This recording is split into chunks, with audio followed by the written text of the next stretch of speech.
What's up mga tulongges? So guys, samahan nyo kami. Pupunta kami ngayon sa mekaniko kasi kagahapon sabi ni tatay yung preno daw ng kanyang motor ay nag-stock up. Kaya ngayon, nagpapasama siya sa akin pero gusto niya sa Mandaluyong. Kasi nga raw nandun yung mekaniko niya. Sabi ko sa kanya, dito na lang. Kasi delikadong ibiyahe yung ganun guys. Pwede na! Yung stock up yung preno tapos babiyahe mo from Antipolo hanggang Mandaluyong. Kaya sabi ko sa kanya, dito sa kakilala kong mekaniko, samahan ko na lang siya. Kaya samahan natin si tatay ngayon. So tara, tama-tama guys. Ayan, nakakatapos lang ng ulan. Pupunta na lang sa kabilang bahay. Ayan, saktong-sakto tapos na yung ulan. Ito ako tinakpang ko to kasi baka lamigin. Kaya kinumutan ko muna tong auto.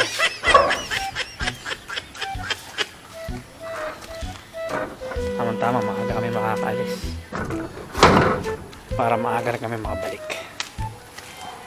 Balikan ko kayo guys. Yan ang mga tulongges. So, sasamahan natin ito si tatay. Yan siya. Tatag-isang motor na naman kami. Para kung magkahiwalay naman kami, ay blend na naman siya.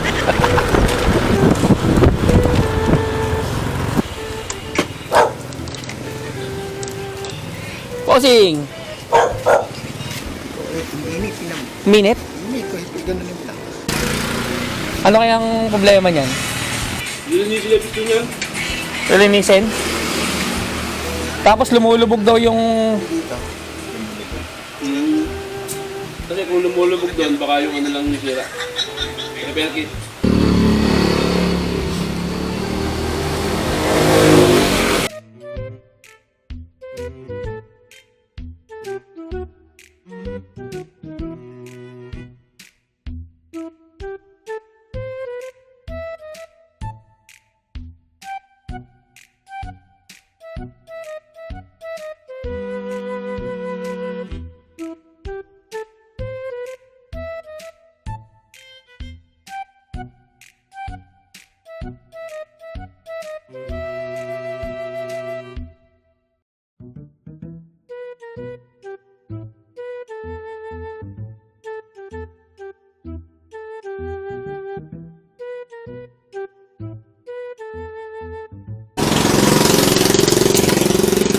Sira na yun, di ba?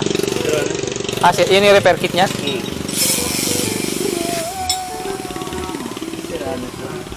May tagas na siya, ano? Yung ano po, yung dulo. Ito. Pero hindi mo maalata, wala namang tagas dyan, sir. Ano? Pero, diyan.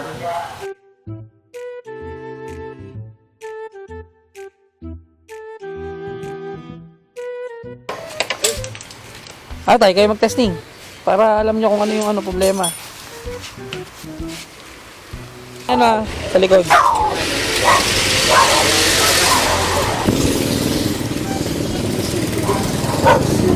Mas tatay.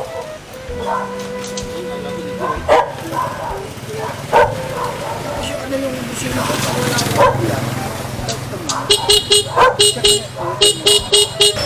Okay na tayo? Ha? Andito.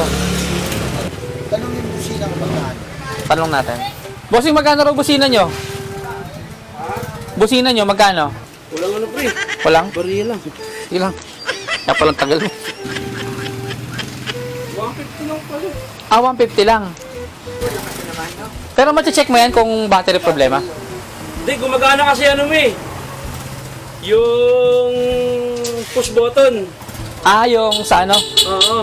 Yung start. Yung busina kasi, mas maliit yung voltage na konsumo niyan kumpara sa starter. So ibig Kaya sabihin? hindi problema yung battery, yung busina talaga. Ano tayo? Pagkita mo na rin? Oo daw.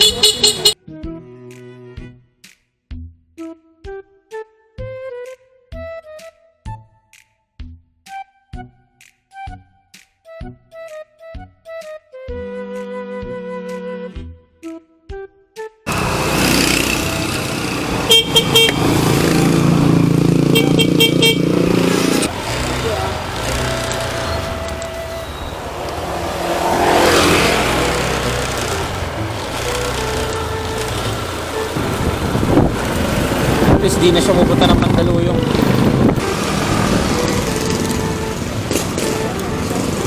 Sige lang. Una na ako, sumasakit yung tiyan ko eh. Ha? Pauwi na rin naman kayo, di ba? Kaya mga tulong guys, iniwan ko na sa tatay. Para baka abutan pa ako ng ulan eh. May bibilin pa raw siya. Ay! Di ba, hindi na siya pupunta ng Mandaluyong para ipaayos lang yung preno. Dali-dali lang nun eh. Sabi ko nga sa kanya kahapon, basic lang naman yung sira ng motor niya. Nanginikit lang yung preno. Pero delikado yung biyahe yun. Buti na lang, naayos yung motor niya guys.